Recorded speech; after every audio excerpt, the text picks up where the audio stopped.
الله أكبر الله أكبر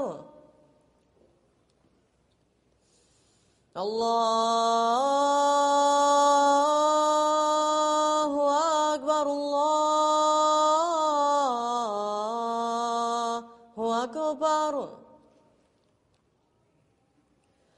أشهد أن لا إله إلا الله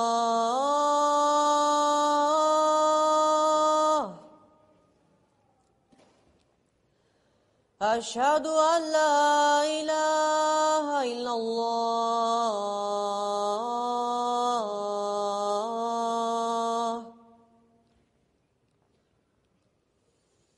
أشهد أن محمدا رسول الله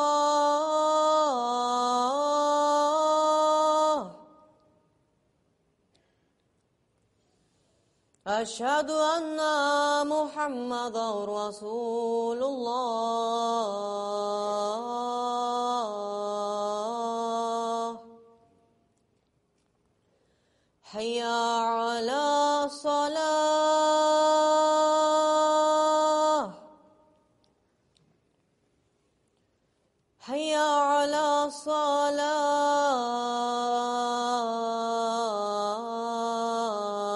الصلاة حي على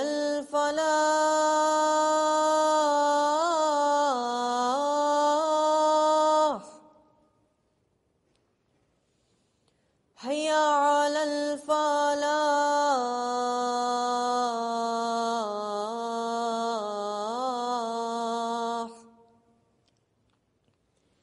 الله أكبر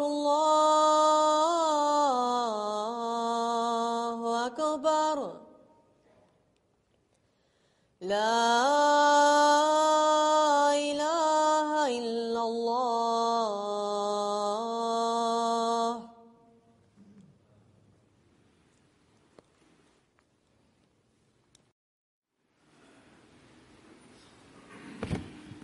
السلام عليكم ورحمة الله.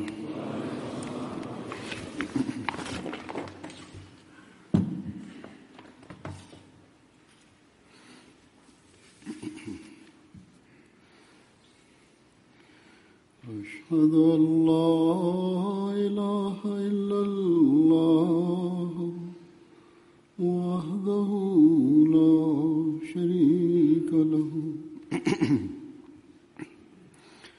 وأشهد أن محمدا عبده ورسوله أما بعد فأعوذ بالله من الشيطان الرجيم بسم الله الرحمن الرحيم الحمد لله رب العالمين الرحمن الرحيم مالك يوم الدين إياك نعبد وإياك نستعين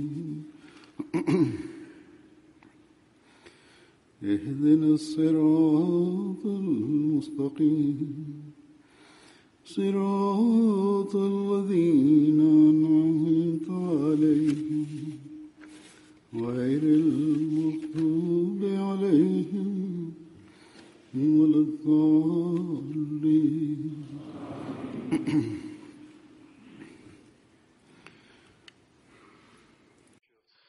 തങ്ങളെ അഹ്മദിയാണെന്ന് പറയുന്ന ഓരോ വ്യക്തിയും, സ്ത്രീയാകട്ടെ പുരുഷനാകട്ടെ,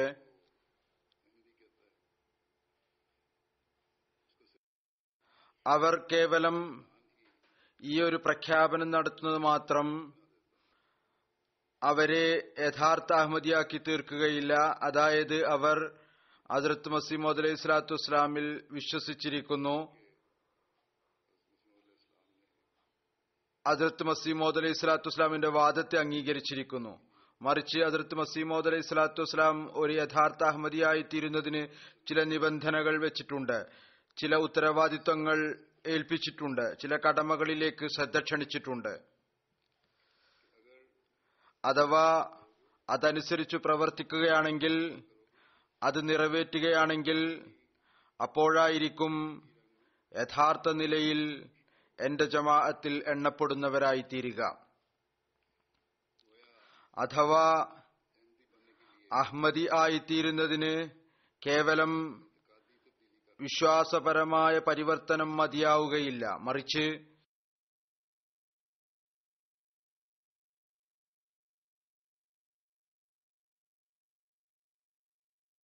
അല്ലെങ്കിൽ ഈ കാര്യത്തിൽ ഒതുങ്ങുന്നത് മതിയാവുകയില്ല. അതായത് എന്റെ മാതാപിതാക്കൾ അഹമ്മദിയായിരുന്നു, അതുകൊണ്ട് ഞാനും അഹമ്മദിയാണ്.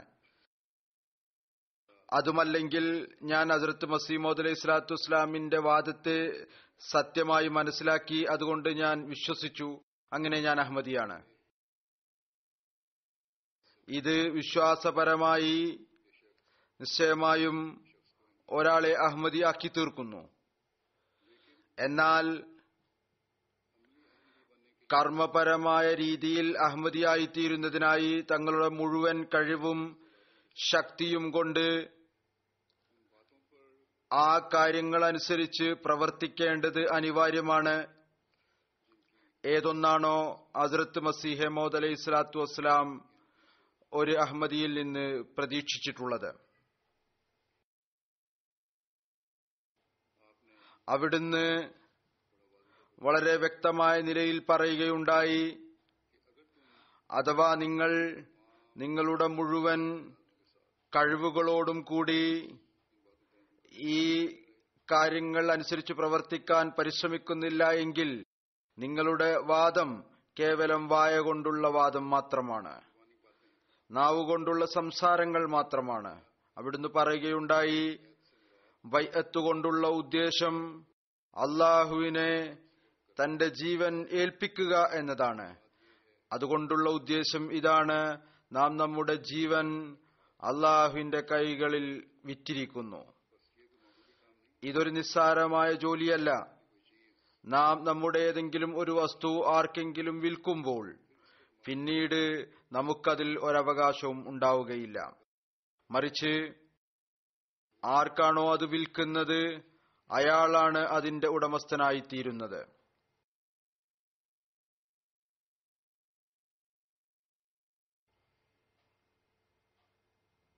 പിന്നീട് അയാൾ അതിനെ തന്റെ ഇഷ്ടത്തിനനുസരിച്ച് ഉപയോഗിക്കുന്നു.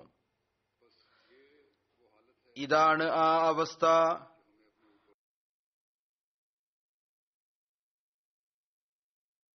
അത് നാം സ്വയം നമ്മളിൽ വരിക്കേണ്ടതാണ്. ഇതാണ് ആ ചിന്ത. അതാണ് നമുക്ക് നമ്മുടെ ജീവനെ കുറിച്ച് ഉണ്ടാകേണ്ടത്. ഈ ചിന്തയും ഈ അവസ്ഥയും കരസ്ഥമാക്കുന്നതിന് വേണ്ടി അവിടുന്ന് പറയുകയുണ്ടായി, ബൈഅത്ത് ചെയ്യുന്ന വ്യക്തി ഒന്നാമതായി വിനയവും എളിമയും സ്വായത്തമാക്കേണ്ടതാണ്. തന്റെ സ്വയേഷ്ടവും ശരീരേച്ഛയിൽ നിന്നും പൂർണ്ണമായും വിട്ടുനിൽക്കേണ്ടതാണ്.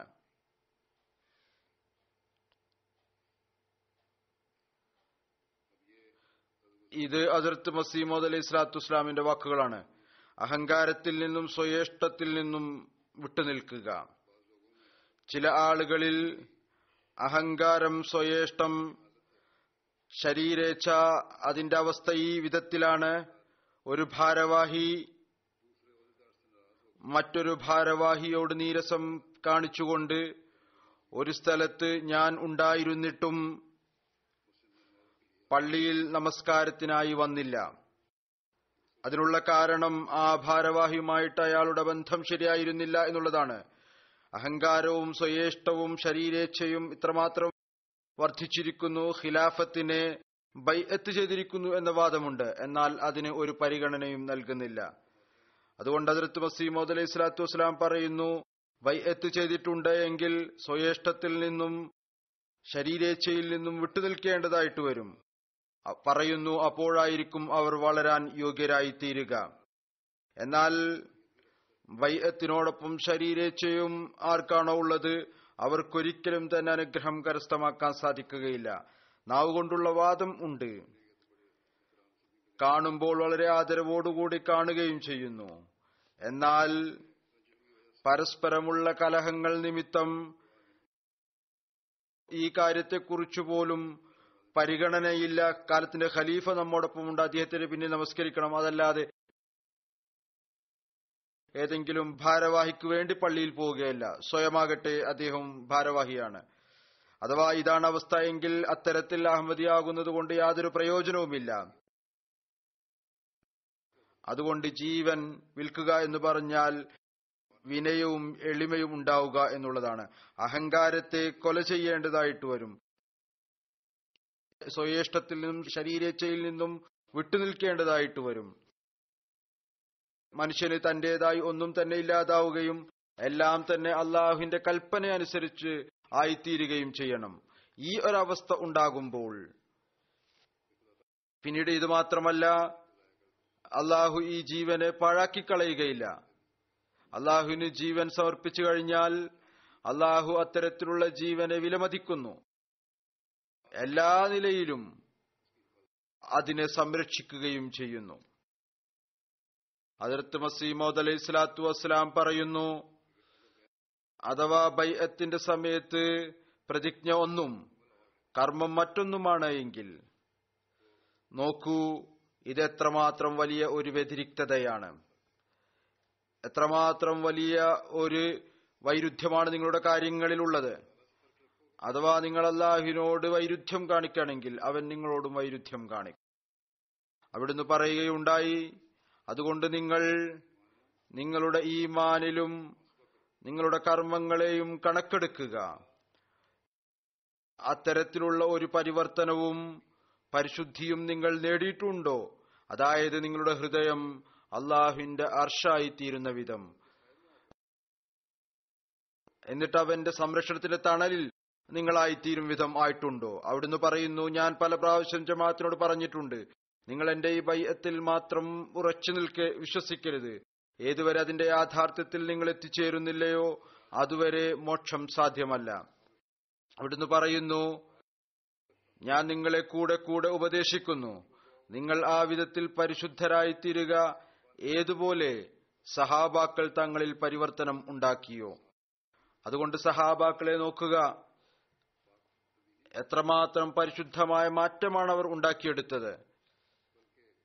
അവർ വർഷങ്ങളുള്ള എന്നല്ല തലമുറകളിലുള്ള ശത്രുതയെ അള്ളാഹുവിനു വേണ്ടി സ്നേഹത്തിലും അനുരക്തിയിലും സാഹോദര്യത്തിലും മാറ്റിയെടുക്കുകയുണ്ടായി. അപ്പോൾ 1-2 നിമിഷത്തെ നീരസം കാരണം പള്ളിയിൽ വരുന്ന കാര്യം എവിടെ? തങ്ങളുടെ ജീവനെ അവർ വിറ്റു എങ്കിൽ അവർ പൂർണ്ണമായും അജ്ഞരായ ആളുകളായിരുന്നു. പക്ഷേ അവർ വിദ്യാസമ്പന്നരായ ആളുകളായി മാറി. പിന്നീട് വിദ്യാസമ്പന്നരായ ആളുകളിൽ നിന്ന് ദൈവീക മനുഷ്യരായി മാറി. അവർ ജീവൻ കൊണ്ടും ഹൃദയം കൊണ്ടും ഈ കാര്യം അംഗീകരിച്ചു. ഇന്നു മുതൽ ഞങ്ങളുടേതായി ഒന്നും തന്നെയില്ല, എല്ലാം അള്ളാഹുവിന്റേതാണ്. അവർ ഷിർക്കിൽ നിന്ന് തൗബ ചെയ്തപ്പോൾ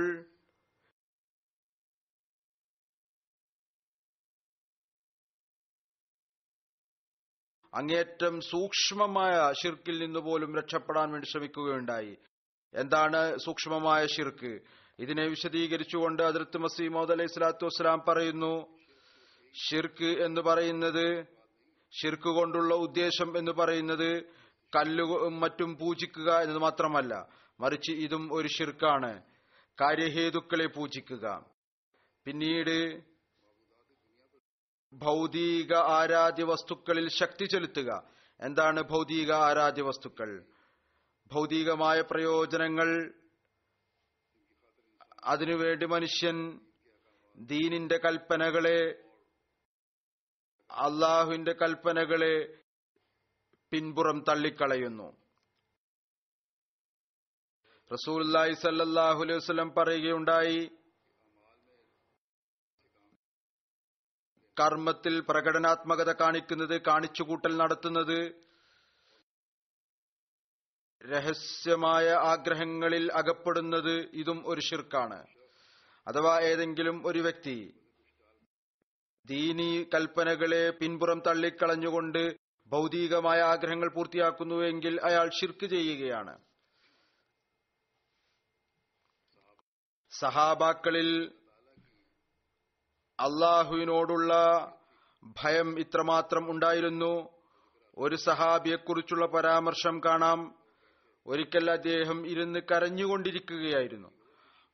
ആരോ കരച്ചിലിനുള്ള കാരണം ചോദിച്ചപ്പോൾ അദ്ദേഹം പറഞ്ഞു, എനിക്ക് റസൂലുള്ളാഹി സ്വല്ലല്ലാഹു അലൈഹി വസല്ലമയുടെ ഈ വാക്കുകൾ ഓർമ്മ വന്നു.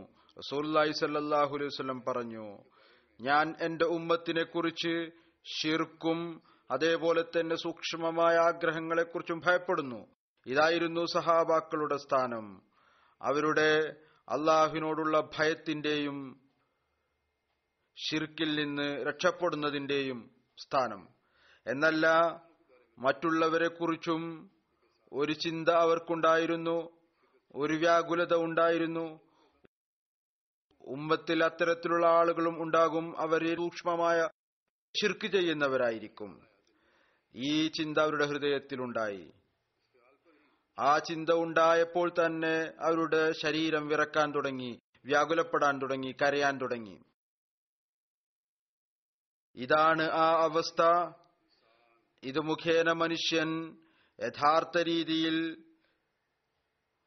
തൗഹീദുവാദിയായി അല്ലെങ്കിൽ ഒരു ദൈവത്തെ ആരാധിക്കുന്നവനായി മാറുന്നു, അല്ലെങ്കിൽ അങ്ങനെ ആകാൻ സാധിക്കുന്നു.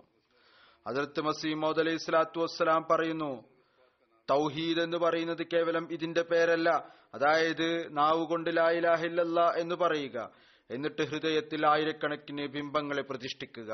മറിച്ച് ഏതൊരാളാണോ തന്റെ ജോലി, തന്റെ കുതന്ത്രം, വഞ്ചന, ഉപായം എന്നിവയ്ക്ക് അള്ളാഹുവിന് എത്രത്തോളം മഹത്വം നൽകുന്നത്, അല്ലെങ്കിൽ ഏതെങ്കിലും ഒരു മനുഷ്യനിൽ അത്രമാത്രം വിശ്വസിക്കുന്നത്, എത്രത്തോളമാണോ അള്ളാഹുവിൽ വിശ്വസിക്കേണ്ടത്, അതുമല്ലെങ്കിൽ തന്റെ നഫ്സിന്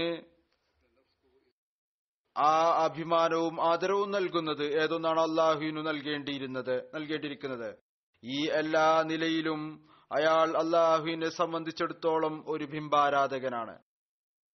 പറയുന്നു, ഓരോ കാര്യവും ഓരോ വാക്കും പ്രവൃത്തിയും അള്ളാഹുവിന് അവകാശമുള്ള അതേ മഹത്വം നൽകുകയാണ് എങ്കിൽ അത് അള്ളാഹുവിന്റെ ദൃഷ്ടിയിൽ ബിംബമാണ്. ഓർത്തുകൊള്ളുക, യഥാർത്ഥത്തിലുള്ള തൗഹീദ് ഏതൊന്നിന്റെ ഏറ്റുപറച്ചിലാണോ അള്ളാഹു നമ്മളിൽ നിന്ന് ആഗ്രഹിക്കുന്നത്, ഏതൊന്ന് ഏറ്റുപറയുന്നതിലൂടെയാണോ മോക്ഷം ബന്ധപ്പെട്ടു നിൽക്കുന്നത്, അതിതാണ് അള്ളാഹുവിനെ അവന്റെ അസ്തിത്വത്തിൽ എല്ലാവിധ ശിർക്കിൽ നിന്നും, അത് ബിംബമാകട്ടെ, മനുഷ്യനാകട്ടെ, സൂര്യനോ ചന്ദ്രനോ ആകട്ടെ, അതല്ലെങ്കിൽ തങ്ങളുടെ നഫ്സോ തങ്ങളുടെ തന്ത്രമോ കുതന്ത്രമോ വഞ്ചനയോ ആകട്ടെ, അതിൽ നിന്നെല്ലാം തന്നെ ശുദ്ധമായി മനസ്സിലാക്കുക. അവനെതിരിൽ മറ്റൊരു ശക്തിയുള്ളവനെയും കഴിവുള്ളവനെയും അംഗീകരിക്കാതിരിക്കുക, ഒരു റാസിക്കിനെയും അംഗീകരിക്കാതിരിക്കുക.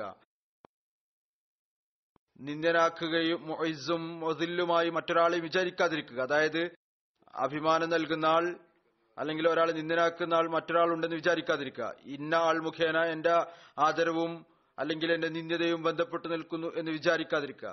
മറിച്ച് കേവലം അള്ളാഹുവിനെ മാത്രം ഈ കാര്യത്തിൽ അവലംബമാക്കുക. ഇതാണ് ഇസ്ലാമിന്റെ അടിസ്ഥാനപരമായ നിബന്ധന. ഇത് അഹമ്മദിയുടെയും അഹമ്മദിയത്തിന്റെയും യഥാർത്ഥ ഇസ്ലാമിന്റെയും അടിസ്ഥാന നിബന്ധനയാണ്. ആരോ എന്നോട് പറഞ്ഞു, ആളുകൾ ഖിലാഫത്തിന് അല്ലെങ്കിൽ കാലത്തിന്റെ ഖലീഫക്ക് ഇത്രമാത്രം ഉന്നതമായ സ്ഥാനം നൽകുന്നു, അഥവാ അവർ ഷിർക്കിന്റെ പരിധി വരെ കടന്നുപോകുന്നു. വ്യക്തമായിരിക്കട്ടെ, ഹദ്റത്ത് മസീഹ് മൗഊദ് അലൈഹി സ്വലാത്തു വസ്സലാം റസൂലുള്ളാഹി സ്വല്ലല്ലാഹു അലൈഹി വസല്ലമയുടെ ദാസത്വത്തിൽ ലോകത്ത് ഷിർക്കിനെ ഇല്ലായ്മ ചെയ്യാനാണ് വന്നത്. അതുകൊണ്ട് ഇതൊരിക്കലും സാധ്യമേ അല്ല. അങ്ങയുടെ സത്യമായ ഖിലാഫത്ത് ഏതെങ്കിലും വിധത്തിലുള്ള ഷിർക്കിന് വർധനവ് നൽകുകയോ അല്ലെങ്കിൽ വളർച്ച നൽകുകയോ ചെയ്യുക എന്നത്. ഖിലാഫത്തിന്റെ അടിസ്ഥാന ജോലി എന്ന് പറയുന്നത് തന്നെ ഷിർക്കിനെ ഇല്ലായ്മ ചെയ്യുകയും തൗഹീദിനെ സ്ഥാപിക്കുകയും ചെയ്യുക എന്നതാണ്. ഈ മിഷന്റെ പൂർത്തീകരണത്തിന് വേണ്ടിയാണ് ഹസ്രത്ത് മസീഹ് മൗഊദ് അലൈഹിസ്സലാത്തു വസ്സലാം നിയോഗിതനായിരിക്കുന്നത്. അഥവാ ഏതെങ്കിലും ഒരാൾ കാലത്തിന്റെ ഖലീഫയ്ക്ക് ആദരവും ബഹുമാനവും നൽകുന്ന രീതി കണ്ടുകൊണ്ട് ഈ ചിന്താഗതി ഉണ്ടാകുന്നുവെങ്കിൽ അയാൾ ചിന്തിക്കേണ്ടതാണ്, ഇത്തരം അഭിപ്രായം പറയുന്നതിനു മുമ്പ് അയാൾ ദുർഭാവന വെച്ചു പുലർത്തുകയാണോ? അതുകൊണ്ട് അഥവാ അത് ദുർഭാവനയാണ് എങ്കിൽ ദുർഭാവന വെച്ചു പുലർത്തുന്നവർ അതിൽ നിന്ന് രക്ഷപ്പെടേണ്ടതാണ്. അഥവാ ആരെങ്കിലും യഥാർത്ഥത്തിൽ ഈ പരിധിവരെ പോയിട്ടുണ്ട് എങ്കിൽ അത് കാരണം ആളുകളിൽ ഈ ഒരു ചിന്താഗതി ഉണ്ടാകുന്നു, നഊദു ബില്ലാഹ്, കാലത്തിന്റെ ഖലീഫക്ക് ഷിർക്കിനോളം സ്ഥാനം നൽകിക്കൊണ്ടിരിക്കുന്നു.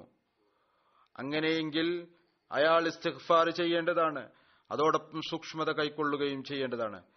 ഞാൻ ഒരിക്കലും അതിനെ ഇഷ്ടപ്പെടുന്നില്ല, ഒരിക്കലും ഇഷ്ടപ്പെട്ടിട്ടുമില്ല, എനിക്കു മുമ്പുള്ള ഖലീഫമാരും ഇഷ്ടപ്പെട്ടിട്ടില്ല. ഇൻഷാ അല്ലാഹ് ഭാവിയിൽ വരുന്ന ഖലീഫമാരും ഒരിക്കലും അതിനെ ഇഷ്ടപ്പെടാൻ സാധ്യമല്ല. അതായത് അവരുടെ അസ്തിത്വത്തിന് എന്തെങ്കിലും പ്രാധാന്യമുണ്ട് എന്ന്. അതെ, എന്നാൽ ഖിലാഫത്തിന്റെ ആദരവ് സ്ഥാപിക്കുക എന്നുള്ളത് കാലത്തിന്റെ ഖലീഫയുടെ ജോലിയാണ്. അത് അദ്ദേഹത്തിന്റെ ഉത്തരവാദിത്വമാണ്, അത് അദ്ദേഹം ചെയ്യും. അത് ചെയ്യുന്നത് ഇതിനു വേണ്ടിയാണ്.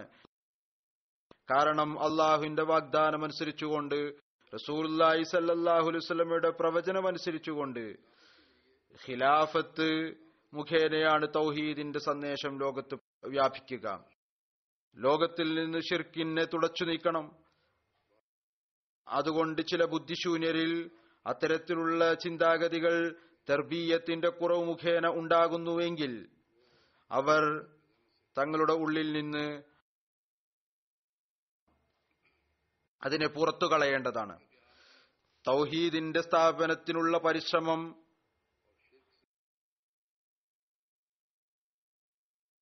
അതുപോലെ തന്നെ ഷിർക്കിൽ നിന്ന് തന്നെ വിശ്വസിക്കുന്നവരുടെ ഹൃദയത്തെ പരിശുദ്ധമാക്കുക എന്ന സുപ്രധാനമായ ജോലിക്ക് ശേഷം ഹദ്റത്ത് മസീഹ് മൗഊദ് അലൈഹി സ്വലാത്തു വസ്സലാം നമ്മുടെ ശ്രദ്ധയെ ക്ഷണിക്കുകയുണ്ടായി.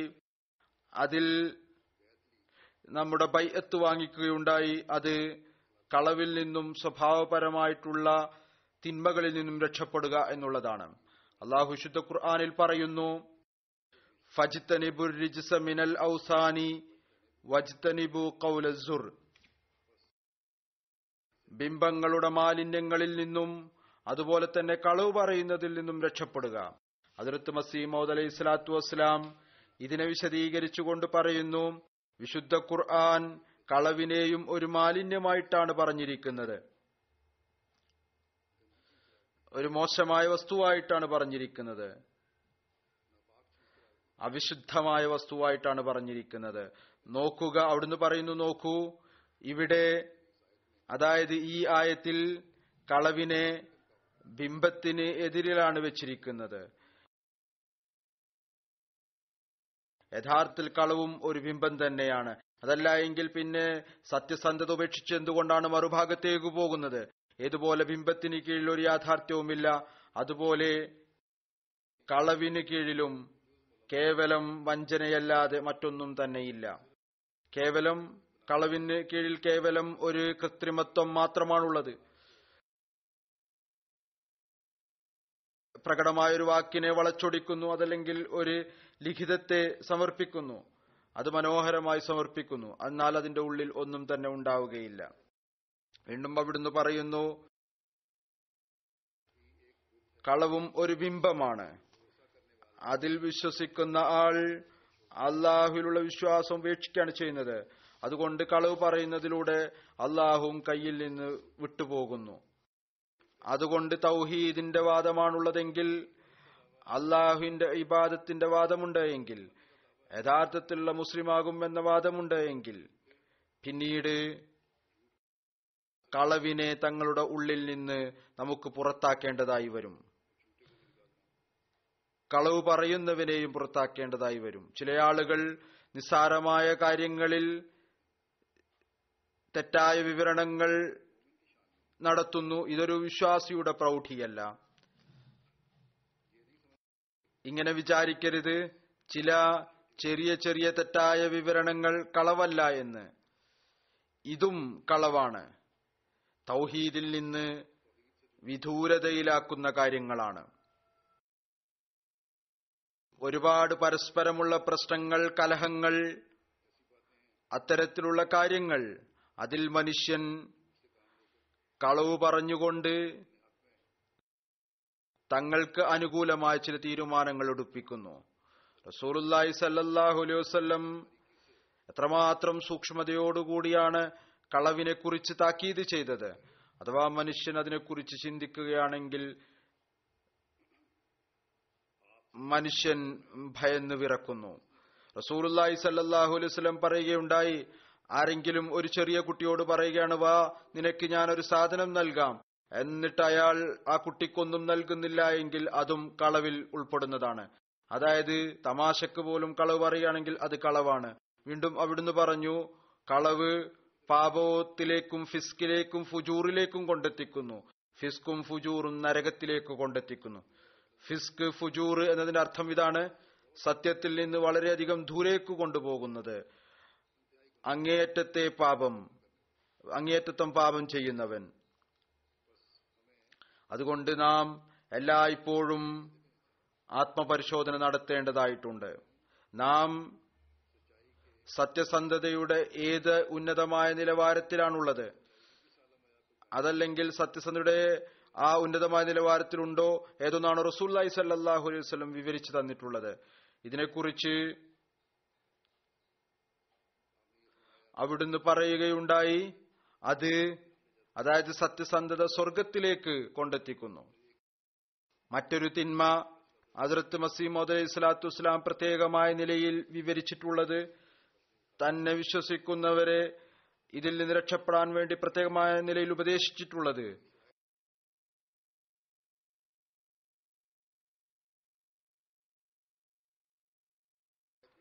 എന്നല്ല ബൈഅത്തിന്റെ നിബന്ധനകളിലും അതുണ്ട്. അത് വ്യഭിചാരമാണ്. അത് പ്രത്യക്ഷമായ നിലയിലുള്ള വ്യഭിചാരം മാത്രമല്ല, അതായത് പ്രത്യക്ഷ നിലയിലുള്ള ശാരീരിക ബന്ധത്തിലൂടെ ഉള്ള വ്യഭിചാരം.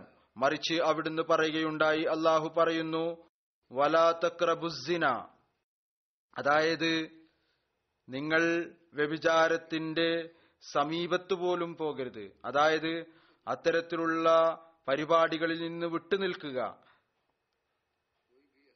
അത്തരത്തിലുള്ള എല്ലാ അവസരങ്ങളിൽ നിന്നും വിട്ടുനിൽക്കുക. ഏതു മുഖേനയാണോ ഈ ചിന്ത ഹൃദയത്തിൽ ഉണ്ടാകുന്നത്, പ്രവൃത്തി രൂപത്തിലല്ല മറിച്ച് ചിന്ത ഹൃദയത്തിൽ ഉണ്ടാകുന്നത്, ആ മാർഗങ്ങളെ നിങ്ങൾ ഒരിക്കലും അവലംബിക്കരുത്. ഏതൊന്നു മുഖേനയാണോ ഈ പാപം സംഭവിക്കാനുള്ള സാധ്യത, അപകട സാധ്യതയുള്ളത്, എന്തെങ്കിലും സാധ്യത ഉണ്ടെങ്കിൽ, എന്തെങ്കിലും അപകട സാധ്യതയുണ്ടെങ്കിൽ, അതായത് മനുഷ്യൻ വ്യഭിചാരത്തിലേക്ക് പോകും എന്നുണ്ടെങ്കിൽ, ഇന്നത്തെ ഈ കാലഘട്ടത്തിൽ TV ഉണ്ട്, ഇന്റർനെറ്റ് ഉണ്ട്, അതിൽ തെറ്റായ സിനിമകൾ കാണിക്കുന്നു, അതിൽ തുറന്ന നിലയിൽ വ്യഭിചാരത്തിന് പ്രോത്സാഹനം നൽകുന്നു. അത്തരം കാര്യങ്ങളിൽ നിന്ന് രക്ഷപ്പെടുക എന്നുള്ളത് ഓരോ അഹമ്മദിയുടെയും ജോലിയാണ്. അനേകം വീടുകളിൽ ഇത് മുഖേന കലഹങ്ങൾ ഉണ്ടാകുന്നു, അനേകം വീടുകൾ ഇത് മുഖേന ശിഥിലമായിക്കൊണ്ടിരിക്കുന്നു, അല്ലെങ്കിൽ ശിഥിലമായി കഴിഞ്ഞിരിക്കുന്നു. ഭർത്താവ് ഇരുന്ന് സിനിമകൾ കാണുന്നു, ഇന്റർനെറ്റിൽ ഇരിക്കുന്നു, തെറ്റായ ചിന്താഗതികൾ ഉണ്ടാകുന്നു. അനേകം യുവാക്കൾ ഇത് കാരണം നശിച്ചുപോയിക്കൊണ്ടിരിക്കുന്നു, തെറ്റായ സഹവാസത്തിൽ അകപ്പെടുന്നു. കാരണം നഗ്നവും തെറ്റായ സിനിമകൾ കാണുന്ന ശീലമുണ്ട്. ഈ നാമധാരികളായ പുരോഗമന സമൂഹം അവർ ഇതിനെ സ്വതന്ത്ര ചിന്താഗതിയും പുരോഗതിയുമായി മനസ്സിലാക്കുന്നു. എന്നാൽ നാം നമ്മെ സ്വയം ഈ തിന്മകളിൽ നിന്ന് രക്ഷപ്പെടുത്തേണ്ടതായിട്ടുണ്ട്. സ്വയം ഇപ്പോൾ ഈ ആളുകൾ തന്നെ പറയുന്നു ഇതിന് നഷ്ടങ്ങളുണ്ട് എന്ന്. സ്വയം നിങ്ങൾ പോയി ഇൻഫർമേഷൻ എടുക്കുകയാണെങ്കിൽ, ഫോണോഗ്രാഫി സിനിമയെക്കുറിച്ച് നിങ്ങൾക്കത് ലഭിക്കുന്നതാണ്. അത് വ്യഭിചാരത്തിലേക്ക് കൊണ്ടുചെന്നെത്തിക്കുന്നു, ഡൊമസ്റ്റിക് വയലൻസിലേക്ക് കൊണ്ടെത്തിക്കുന്നു, തെറ്റായിട്ടുള്ള ബന്ധങ്ങൾ ഇത് മുഖേന ഉണ്ടാകുന്നു. കുട്ടികൾക്കെതിരിൽ പീഡനങ്ങളുടെ സംഭവങ്ങൾ ഇതെല്ലാം തന്നെ ഈ മോശം സിനിമകൾ മുഖേനയാണ് ഉണ്ടാകുന്നത്. ഹദ്റത്ത് മസീഹ് മൗഊദ് അലൈഹി ഇസ്ലാം പറയുന്നു, ചിന്ത പോലും ഹൃദയത്തിൽ ഉണ്ടാകരുത്. അഥവാ ചിന്ത ഉണ്ടാകുന്നുണ്ടെങ്കിൽ അതിന് രക്ഷപ്പെടുക. ഇപ്പോൾ അത് തെളിഞ്ഞുകൊണ്ടിരിക്കുന്നു. ഈ കാര്യങ്ങൾ മുഖേനയാണ് ഈ തെറ്റായ പ്രവർത്തനങ്ങളെല്ലാം ഉണ്ടാകുന്നത്. ഒരഹമ്മദി പ്രത്യേകമായ നിലയിൽ ഇത്തരം കാര്യങ്ങളിൽ നിന്ന് രക്ഷപ്പെടേണ്ടതാണ്. ഒരഹമ്മദി യഥാർത്ഥ അഹമ്മദിയായിത്തീരുന്നതിനു വേണ്ടി ഹദ്റത്ത് മസീഹ് മൗഊദ് അലൈഹി സ്വലാത്തു വസ്സലാം എല്ലാവിധത്തിലുള്ള അക്രമത്തിൽ നിന്നും രക്ഷപ്പെടുന്നതിനു വേണ്ടി പ്രത്യേകമായി നമ്മുടെ ശ്രദ്ധ ക്ഷണിക്കുകയുണ്ടായി. അവിടുന്ന് പറഞ്ഞു, അഥവാ എന്നിലേക്ക് ചേർത്ത് പറയുന്നുണ്ട് എങ്കിൽ പിന്നീട് എല്ലാവിധ കുഴപ്പങ്ങളിൽ നിന്നും, അക്രമത്തിൽ നിന്നും, ഫസാദിൽ നിന്നും, ഫിത്നയുടെ ചിന്തയും ഹൃദയത്തിൽ കൊണ്ടുവരാതിരിക്കുക. റസൂലുള്ളാഹി സ്വല്ലല്ലാഹു അലൈഹി വസല്ലമയോട് ചോദിക്കുകയുണ്ടായി, ഏറ്റവും വലിയ അക്രമം എന്താണ്? അപ്പോൾ അവിടുന്ന് പറഞ്ഞു, ഏറ്റവും വലിയ അക്രമം എന്ന് പറയുന്നത് ഇതാണ്: ഒരാൾ ഒരു സഹോദരന്റെ അവകാശത്തിൽപ്പെട്ട ഒരു മുഴം ഭൂമി പിടിച്ചടക്കുക, കൈയടക്കുക. ആ ഭൂമിയിലെ ഒരു ചെറിയ കല്ല് പോലും, ഒരുപക്ഷെ ഒരു വിരൽ, 2 വിരൽ വരുന്നത്, അത് അക്രമത്തിലൂടെ അയാൾ എടുത്തതാണെങ്കിൽ, പിടിച്ചടക്കിയതാണെങ്കിൽ, കൈയടക്കിയതാണെങ്കിൽ, ഒരു ചെറിയ കാര്യമാണെങ്കിൽ, അതിന്റെ താഴെ ഈ ഭൂമിയുടെ എത്രത്തോളം തട്ടുകളുണ്ടോ, തലങ്ങളുണ്ടോ, അതിനെയെല്ലാം തന്നെ ഒരു ചങ്ങലയാക്കി അയാളുടെ കഴുത്തിൽ ഇടുന്നതാണ് അയാളുടെ കണക്കെടുപ്പിന്റെ നാളിൽ. ഒരു മാലയുണ്ടാക്കും, എന്നിട്ട് ആ മാല അയാളുടെ കഴുത്തിലിടും. ആയിരക്കണക്കിന് മൈലുകൾ ഭൂമിയുടെ തലങ്ങളുണ്ട്, തട്ടുകളുണ്ട്, ഒരു തലം മുതൽ മറ്റൊരു തലം വരെ. അപ്പോൾ മനുഷ്യനൊന്ന് ചിന്തിക്കുക, എത്ര വലിയ ഒരു ഭാരമാണ് ഇത് കാരണം മനുഷ്യന്റെ മുകളിൽ ഉണ്ടാകുക. ഇത്രയും വലിയ ശിക്ഷ അത് മനുഷ്യന് ഒരുപക്ഷെ ചിന്തിക്കാൻ പോലും സാധിക്കുകയില്ല. അതുകൊണ്ട് ആരുടെയെങ്കിലും അവകാശങ്ങൾ ധ്വംസിക്കുക എന്ന് പറയുന്നത് വലിയ അക്രമവും പാപവുമാണ്. അന്യരോട് നാം ഇസ്ലാമിന്റെ മഹത്വത്തെക്കുറിച്ച് പറഞ്ഞു കൊടുക്കുന്നു, പറയുന്നു. സൃഷ്ടികളോടുള്ള കടമകൾ നിർവഹിക്കുന്നതിന് ഉന്നതമായ നിലവാരം ഇസ്ലാമിക അധ്യാപനങ്ങളിലുണ്ട്. ഇസ്ലാം അവകാശങ്ങൾ നേടുന്നതിന് പകരം അവകാശങ്ങൾ നൽകുന്നതിനെ കുറിച്ചാണ് പറയുന്നത്. ആളുകളുടെ മുമ്പിൽ നാം ഇത് മുൻകടന്ന് സംസാരിക്കുന്നു. നമ്മുടെ കർമ്മം ഇതിന് വിരുദ്ധമാണ് എങ്കിൽ നാം പാപികളാണ്, കളവ് പറയുന്നവരാണ്. അതുകൊണ്ട് ഇതും സൂക്ഷ്മമായ നിലയിൽ ഓരോ അഹമ്മദിയും പരിശോധിക്കേണ്ടതായിട്ടുണ്ട്. നമ്മുടെ കർമ്മം നമ്മുടെ അധ്യാപനം അനുസരിച്ചാകുമ്പോൾ മാത്രമേ നമ്മുടെ തബ്ലീഗിലും ഫലം ലഭിക്കുകയുള്ളൂ, നമ്മുടെ സ്വാധീനവും ആളുകളിൽ നല്ലതായി തീരുകയുള്ളൂ. ഹദ്റത്ത് മസീഹ് മൗഊദ് അലൈഹി സ്വലാത്തു വസ്സലാം ഏതൊരു നിലവാരമാണ് നിശ്ചയിച്ചിരിക്കുന്നത്, ഞാൻ പറഞ്ഞതുപോലെ അത് ഇതാണ്: അക്രമത്തിന്റെ ചിന്ത പോലും ഹൃദയത്തിൽ ഉണ്ടാകാതിരിക്കുക. അപ്പോൾ ആരുടെയെങ്കിലും ഏതെങ്കിലും വിധത്തിൽ അക്രമം ചെയ്യുന്ന കാര്യം എവിടെയാണ്? പിന്നീട് അള്ളാഹുവിന്റെ ഇബാദത്ത് ഒരു മുഅ്മിൻ ആകുന്നതിന് വളരെ സുപ്രധാനമായ ഒരു നിബന്ധനയാണ്. എന്നല്ല, അള്ളാഹു മനുഷ്യന്റെ സൃഷ്ടിപ്പിന്റെ ഉദ്ദേശം തന്നെ ഇബാദത്താണ് പറഞ്ഞിരിക്കുന്നത്. ഹദ്റത്ത് മസീഹ് മൗഊദ് അലൈഹി സ്വലാത്തു വസ്സലാം പറയുന്നു, അല്ലയോ ജനങ്ങളെ, ആരാണോ തങ്ങളെ സ്വയം എന്റെ ജമാഅത്തിൽ എണ്ണപ്പെടുന്നത്, ആകാശത്തിൽ നിങ്ങൾ എന്റെ ജമാഅത്തിൽ അപ്പോഴായിരിക്കും എണ്ണപ്പെടുക എപ്പോഴാണോ നിങ്ങൾ യഥാർത്ഥ രീതിയിൽ തഖ്വയുടെ മാർഗത്തിൽ ചരിക്കുന്നത്. അതുകൊണ്ട് നിങ്ങൾ നിങ്ങളുടെ 5 നേര നമസ്കാരം ഇത്രമാത്രം ഭയത്തോടും വിനയത്തോടും കൂടി അനുഷ്ഠിക്കുക, അഥവാ നിങ്ങൾ അല്ലാഹുവിനെ കണ്ടുകൊണ്ടിരിക്കുന്നു. വീണ്ടും അവിടുന്ന് പറയുന്നു, നമസ്കാരം ഓരോ മുസ്ലിമിന്റെ മേലും നിർബന്ധമാണ്. ഹദീസിൽ വന്നിരിക്കുന്നു, റസൂലുള്ളാഹി സ്വല്ലല്ലാഹു അലൈഹി വസല്ലമയുടെ പക്കൽ ഒരു സമൂഹം ഇസ്ലാം സ്വീകരിച്ചു. എന്നിട്ട് പറഞ്ഞു, യാ റസൂലുള്ളാഹി സ്വല്ലല്ലാഹു അലൈഹി വസല്ലം, ഞങ്ങൾക്ക് നമസ്കാരം മാപ്പാക്കി തന്നാലും. കാരണം ഞങ്ങൾ കച്ചവടക്കാരായ ആളുകളാണ്. 5 നേരം നമസ്കരിക്കുക എന്ന് പറയുന്നത് വളരെ പ്രയാസകരമായ ജോലിയാണ്. ഞങ്ങളുടെ കൂടെ മൃഗങ്ങളും ഉണ്ട്. വലിയ വലിയ ഹർഡ് അവർ വെച്ചിട്ടുണ്ട്, അല്ലെങ്കിൽ മൃഗങ്ങളെ വേക്കുന്നു. പുറത്തുള്ള ജോലിയാണ്, അധ്വാനം വരുന്ന ജോലിയാണ്. ഞങ്ങളുടെ വസ്ത്രങ്ങളും മോശമായി തീരും, അതും വിശ്വസിക്കാൻ സാധിക്കുകയില്ല. എന്ന് മാത്രമല്ല, ഞങ്ങൾക്ക് ഒഴിവും ഉണ്ടാവുകയില്ല, തിരക്കായിരിക്കും, 5 നേരം നമസ്കരിക്കാൻ സാധിക്കുകയില്ല.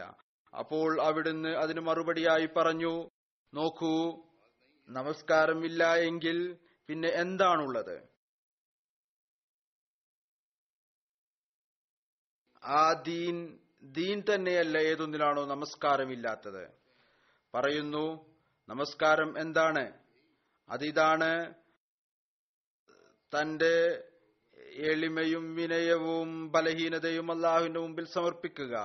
എന്നിട്ട് അവനോട് തന്റെ ആവശ്യങ്ങളുടെ പൂർത്തീകരണം ആഗ്രഹിക്കുക, അവനോട് ചോദിക്കുക. പറയുന്നു, അല്ലാഹുവിന്റെ സ്നേഹവും ഭയവും അവന്റെ സ്മരണയും ഹൃദയത്തിൽ വെക്കുന്നതിന്റെ പേരാണ് നമസ്കാരം.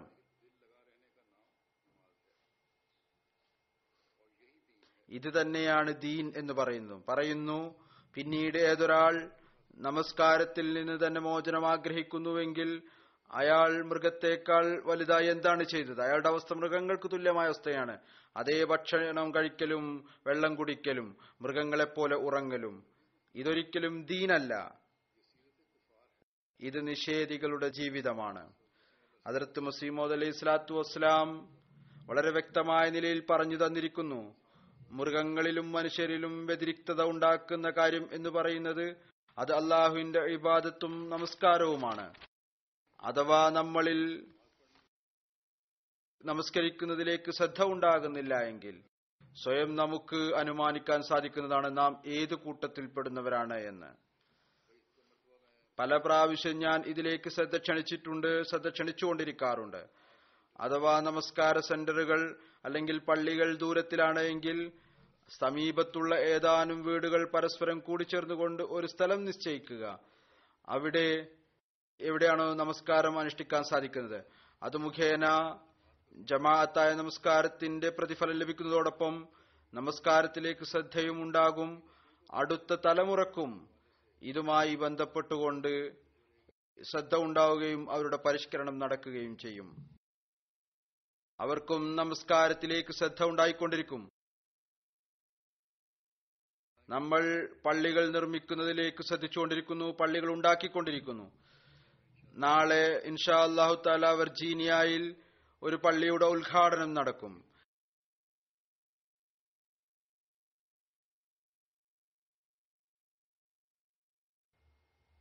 എന്നാൽ നമുക്ക് ഇബാദത്തുകളിലേക്ക് ശ്രദ്ധയില്ല എങ്കിൽ ഈ പള്ളികൾ നിർമ്മിക്കുന്നത് കൊണ്ട് എന്ത് പ്രയോജനമാണുള്ളത്? ഞാൻ കൂടെ പറയുന്നു, അഥവാ ഭാരവാഹികൾ, എല്ലാ സംഘടനകളിലെയും ഭാരവാഹികൾ, ജമാഅത്തി തലത്തിലുള്ള എല്ലാ ഭാരവാഹികളും എല്ലാവരും തന്നെ നമസ്കാരത്തിന്റെ ഹാജർ നിലയിലേക്ക് പ്രത്യേകമായ നിലയിൽ ശ്രദ്ധിക്കുകയാണ് എങ്കിൽ നമസ്കാരത്തിന്റെ ഹാജർ നില വളരെ അധികം വർദ്ധിക്കുന്നതാണ്. നമ്മുടെ വരും തലമുറയുടെ തർബീയത്തും നടക്കുന്നതാണ്. നമസ്കാരത്തിന്റെ പ്രാധാന്യത്തെക്കുറിച്ച് റസൂലുള്ളാഹി സ്വല്ലല്ലാഹു അലൈഹി വസല്ലമയുടെ ഒരു കൽപ്പന പ്രകാരമുണ്ട്. നിശ്ചയമായും അത് നമ്മുടെ ഹൃദയത്തെ പിടിച്ചുകുലുക്കുന്നതാണ്. അവിടുന്ന് പറയുന്നു, ഖിയാമത്ത് നാളിൽ ഏറ്റവും ആദ്യം ഏതൊരു കാര്യത്തെക്കുറിച്ചാണോ ദാസന്മാരിൽ നിന്ന് കണക്കെടുക്കുക അത് നമസ്കാരമാണ്. അഥവാ ഈ കണക്ക് ശരിയായി തീർന്നാൽ അയാൾ വിജയിച്ചു, മോക്ഷം പ്രാപിച്ചു. എന്നാൽ ഈ കണക്ക് മോശമായി തീർന്നാൽ അയാൾ പരാജയപ്പെടുകയും നഷ്ടത്തിലാവുകയും ചെയ്തു. അതുകൊണ്ട് ഇത് നിസ്സാരമായ ഒരു കാര്യമല്ല. നമസ്കാരത്തിൽ ശ്രദ്ധിക്കേണ്ട ആ കടമ അത് നിർവഹിക്കുക. അള്ളാഹു എല്ലാവർക്കും ഈ കടമ നിർവഹിക്കുവാനുള്ള തൗഫീക്ക് നൽകുമാറാകട്ടെ. ഈ കടമ കേവലം ഫർള് നമസ്കാരങ്ങൾ മുഖേന മാത്രം നിറവേറുകയില്ല. മറിച്ച് ഹദ്റത്ത് മസീഹ് മൗഊദ് അലൈഹി സ്വലാത്തു വസ്സലാം പറയുകയുണ്ടായി, തഹജ്ജുദും നഫലും നമസ്കരിക്കുന്നതിലേക്ക് ശ്രദ്ധ ഉണ്ടാകേണ്ടതാണ്. റസൂലുള്ളാഹി സ്വല്ലല്ലാഹു അലൈഹി വസല്ലമയുടെ നിർദ്ദേശമാണ്, നിങ്ങളുടെ ഫർള് നമസ്കാരങ്ങളിൽ ഉണ്ടാകുന്ന കുറവുകൾ, ചില സമയത്ത് കുറവുകൾ ഉണ്ടാകാറുണ്ട്, അള്ളാഹു അത് നഫലുകൾ മുഖേന പൂർത്തിയാക്കി തരുന്നതാണ്, നഫലിന്റെ ശീലം ഉണ്ടാവുകയാണെങ്കിൽ. അതുകൊണ്ട് നഫലുകളും തഹജ്ജുദും അനുഷ്ഠിക്കുന്ന ശീലവും വളരെ സുപ്രധാനമായിട്ടുള്ള ഒന്നാണ്. അതിലേക്ക് ശ്രദ്ധ ഉണ്ടാകേണ്ടതാണ്. മറ്റൊരു അങ്ങേയറ്റം നിർബന്ധമായ കാര്യം അത് ഓരോ അഹമ്മദിയും ശ്രദ്ധിക്കേണ്ടതാണ്. അത് അള്ളാഹുവിനോട് തങ്ങളുടെ പാപങ്ങളിൽ നിന്ന് മാപ്പു ചോദിക്കുന്നതിനുള്ള സ്ഥിരമായ ശ്രദ്ധയാണ്. മനുഷ്യൻ ബലഹീനനാണ്. ചില സമയത്ത് തെറ്റുകളിൽ നിന്ന് രക്ഷപ്പെടാനുള്ള ശ്രമം ഉണ്ടായിട്ടും തെറ്റുകൾ സംഭവിക്കുന്നു. അള്ളാഹു അത്തരത്തിലല്ല. തന്റെ ദാസരുടെ തെറ്റുകൾ പിടിക്കുന്നവൻ മാത്രമല്ല, എന്നിട്ട് അവർക്ക് ശിക്ഷ നൽകുക എന്നല്ല, അല്ലെങ്കിൽ അതിനെ മാത്രം നോക്കി നിൽക്കുന്നവനല്ല. മറിച്ച് അള്ളാഹു ഈ തെറ്റുകൾ മാപ്പാക്കി നൽകുകയും ഭാവിയിൽ അതിൽ നിന്ന് രക്ഷപ്പെടുന്ന മാർഗവും നമുക്ക് പറഞ്ഞു തന്നിട്ടുണ്ട്. അതാണ് ഇസ്തിഗ്ഫാർ. റസൂലുള്ളാഹി സ്വല്ലല്ലാഹു അലൈഹി വസല്ലം പറയുകയുണ്ടായി, അള്ളാഹു ആളുകൾക്ക് ശിക്ഷ നൽകുന്നവനല്ല. അഥവാ അവർ ഇസ്തിഗ്ഫാർ ചെയ്തുകൊണ്ടിരിക്കുകയാണെങ്കിൽ, ആളുകൾ ഇസ്തിഗ്ഫാർ ചെയ്യുകയാണെങ്കിൽ, ഇസ്തിഗ്ഫാർ ചെയ്യുന്ന ഏതാനും പേരാണെങ്കിൽ പോലും ഒരുപാട് പേരുടെ തെറ്റുകൾ പുറത്തു കൊടുക്കപ്പെടുന്നതാണ്. അവർ കാരണം മറ്റുള്ള ഒരുപാട് പേർ രക്ഷപ്പെടുന്നതാണ്. ഹദ്റത്ത് മസീഹ് മൗഊദ് അലൈഹി സ്വലാത്തു വസ്സലാം ഇതിനെക്കുറിച്ച് പറയുന്നു, ചില ആളുകൾ അത്തരക്കാരായുണ്ട്, അവർക്ക് പാപത്തെക്കുറിച്ചുള്ള അറിവ് പോലും ഉണ്ടാകുകയില്ല.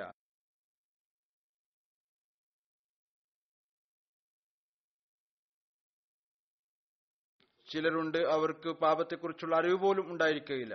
അതുകൊണ്ട് അള്ളാഹു എന്നേക്കുമായി ഇസ്തിഗ്ഫാർ നിശ്ചയിക്കുകയുണ്ടായി.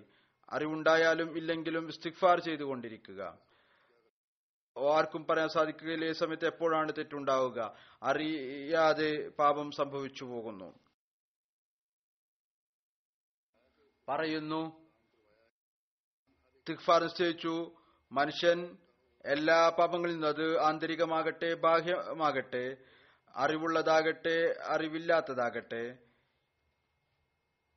അതുപോലെ തന്നെ കയ്യ്, കാൽ, നാവ്, മൂക്ക്, കണ്ണ്, ചെവി, എല്ലാ വിധത്തിലുള്ള പാപങ്ങളിൽ നിന്നും ഇസ്തിഗ്ഫാർ ചെയ്തുകൊണ്ടിരിക്കുക. അതായത് മനുഷ്യന്റെ വിവിധ അവയവങ്ങൾ, വ്യത്യസ്തമായ അവയവങ്ങൾ മനുഷ്യനുണ്ട്, അത് പാപത്തിന് മാർഗമായി തീരുന്നു. അതുകൊണ്ട് ഇസ്തിഗ്ഫാർ ചെയ്തുകൊണ്ടിരിക്കുക, ഓരോ അവയവത്തെയും തിന്മയിൽ നിന്ന് രക്ഷപ്പെടുത്തുന്നതിന് വേണ്ടി. അതുകൊണ്ട് പറയുന്നു, അത് പാപത്തിന് മാർഗമായി തീരുന്നു. അതുകൊണ്ട് അള്ളാഹുവിന്റെ അഭയത്തിൽ നിൽക്കാൻ വേണ്ടി പരിശ്രമിക്കേണ്ടതാണ്. അതിനായി ഹദ്റത്ത് മസീഹ് മൗഊദ് അലൈഹി സ്വലാത്തു വസ്സലാം ഈ ദുആ പഠിപ്പിച്ചു തരികയുണ്ടായി. ഈ കാലഘട്ടത്തിൽ, അതായത് ഇന്നത്തെ ഈ കാലഘട്ടത്തിൽ വിശുദ്ധ ഖുർആനിലെ ഈ ദുആ എപ്പോഴും ചൊല്ലിക്കൊണ്ടിരിക്കേണ്ടതാണ്. ആ ദുആയാണ് റബ്ബനാ ളലംനാ അൻഫുസനാ വഇല്ലം തഗ്ഫിർ ലനാ വതർഹംനാ ലനകൂനന്ന മിനൽ ഖാസിരീൻ. ഞങ്ങളുടെ നാഥ, ഞങ്ങൾ ഞങ്ങളുടെ ജീവനോട് തന്നെ അക്രമം പ്രവർത്തിച്ചു, അഥവാ നീ ഞങ്ങൾക്ക് പുറത്തു തരുന്നില്ല എങ്കിൽ, ഞങ്ങളോട് കരുണ കാണിക്കുന്നില്ല എങ്കിൽ ഞങ്ങൾ നഷ്ടപ്പെട്ടവരിൽ ഉൾപ്പെടുന്നതാണ്. റബ്ബനാ ളലംനാ അൻഫുസനാ വഇല്ലം തഗ്ഫിർ ലനാ വതർഹംനാ ലനകൂനന്ന മിനൽ ഖാസിരീൻ. അവിടുന്ന് പറയുന്നു, അള്ളാഹുവിനോട് ശക്തി ചോദിക്കുമ്പോൾ, അതായത് ഇസ്തിഗ്ഫാർ ചെയ്യുമ്പോൾ, പരിശുദ്ധാത്മാവിന്റെ സഹായത്താൽ അവരുടെ ബലഹീനത ദൂരീകരിക്കപ്പെടുന്നു. വീണ്ടും ഹദ്റത്ത് മസീഹ് മൗഊദ് അലൈഹി സ്വലാത്തു വസ്സലാം തന്നെ വിശ്വസിക്കുന്നവർക്ക് ഇതും ഒരടിസ്ഥാന നിബന്ധനയായി പറയുകയുണ്ടായി. അവർ സൃഷ്ടികളോടുള്ള കടമകൾ നിറവേറ്റുന്നവരായി മാറണം. അള്ളാഹുവിന്റെ സൃഷ്ടികൾക്ക് ഒരു വിധത്തിലുള്ള എല്ലാവിധത്തിലുള്ള പ്രയാസം എത്തിക്കുന്നതിന് വിട്ടു നിൽക്കണം. അവിടുന്ന് നമ്മുടെ ഹൃദയത്തെ കുറിച്ച് പരിശോധിക്കാൻ വേണ്ടി നമ്മുടെ ശ്രദ്ധ ക്ഷണിച്ചുകൊണ്ട് പറയുകയുണ്ടായി, നിങ്ങളുടെ ഉള്ളിൽ അള്ളാഹുവിനോടുള്ള ഭയവും അവനോടുള്ള ഖശിയത്തും അതിന്റെ ഫലമായി അവന്റെ സൃഷ്ടികളോടുള്ള സഹാനുഭൂതിയും അനുകമ്പയും സഹാനുഭൂതിയും ഉണ്ടോ? ഒരു ഹദീസിൽ വന്നിരിക്കുന്നു, റസൂലുള്ളാഹി സ്വല്ലല്ലാഹു അലൈഹി വസല്ലം പറയുകയുണ്ടായി, പരസ്പരം അസൂയ കാണിക്കരുത്, പരസ്പരം കലഹിക്കരുത്, പരസ്പരം വിദ്വേഷം വെച്ച് പുലർത്തരുത്, പരസ്പരം ശത്രുത വെച്ച് പുലർത്തരുത്. നിങ്ങളിൽ ഒരാൾ മറ്റൊരാളുടെ കച്ചവടത്തിന് മേൽ കച്ചവടം നടത്തരുത്. പരസ്പരം സഹോദരന്മാരായി തീരുക. മുസ്ലിം തന്റെ സഹോദരനോട് അക്രമം കാണിക്കുകയില്ല, അവനെ നിന്ദിക്കുകയില്ല, അവരെ താഴ്ത്തിക്കെട്ടുകയില്ല. ഒരാളുടെ കുഴപ്പത്തിന് ഇത്രമാത്രം മതിയായതാണ് തന്റെ മുസ്ലിമായ സഹോദരനെ നിന്ദനായി മനസ്സിലാക്കുക. ഓരോ മുസ്ലിമിന്റെ പേരിലും മറ്റൊരു മുസൽമാന്റെ രക്തവും ധനവും അഭിമാനവും ഹറാമാണ്. ഇതാണ് ആ കാര്യം ഇന്ന് ഏറ്റവും കൂടുതലായി നാം അഹമ്മദികളിൽ നിന്ന് പ്രകടമാകേണ്ടതാണ്. അള്ളാഹുവിന്റെ അനുഗ്രഹത്താൽ ഒരു വലിയ പരിധിവരെ അതുണ്ടായിക്കൊണ്ടിരിക്കുന്നു.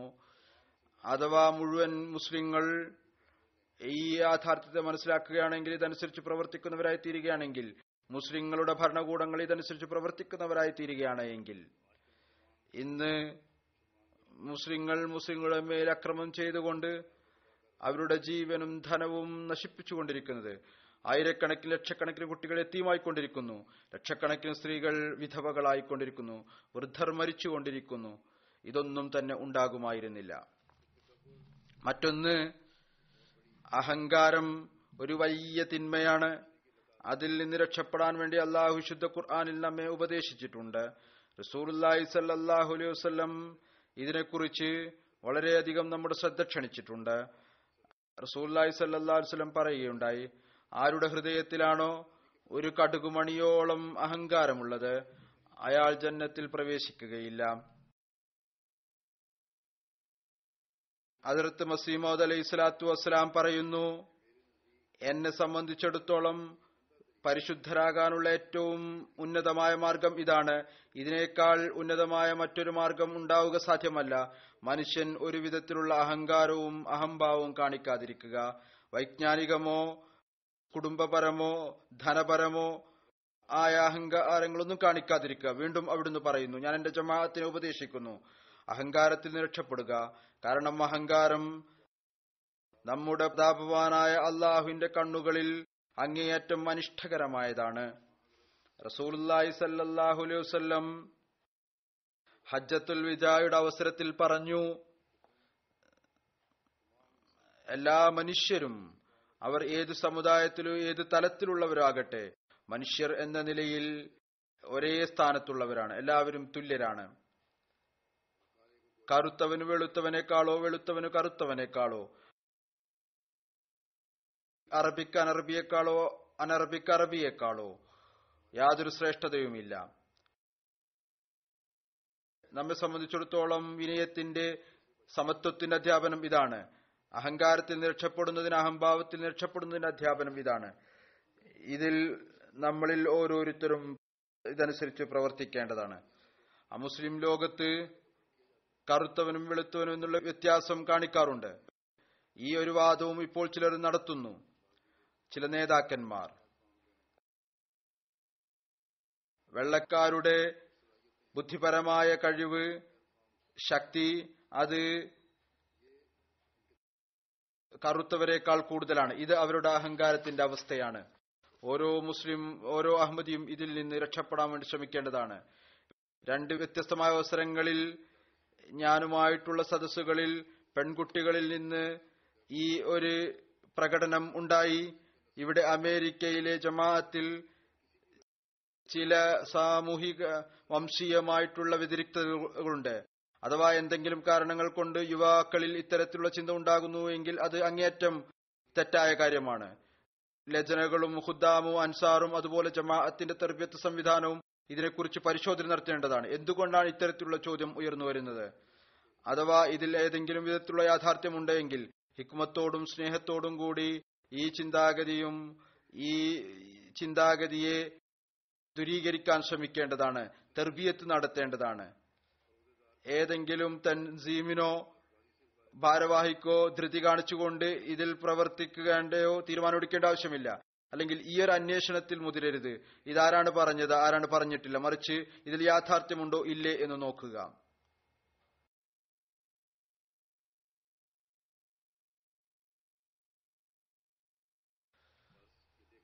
അതുകൊണ്ട് നോക്കേണ്ടതാണ് ഇതിൽ യാഥാർത്ഥ്യമുണ്ടോ. അഥവാ യാഥാർത്ഥ്യമില്ല എങ്കിൽ എന്തുകൊണ്ടാണ് ഈ ചോദ്യം ഉയർന്നു വരുന്നത്? വ്യക്തിപരമായ എന്തെങ്കിലും കലഹങ്ങളാണോ, അത് കാരണമാണോ ഈ കാര്യങ്ങൾ ഉണ്ടാകുന്നത്?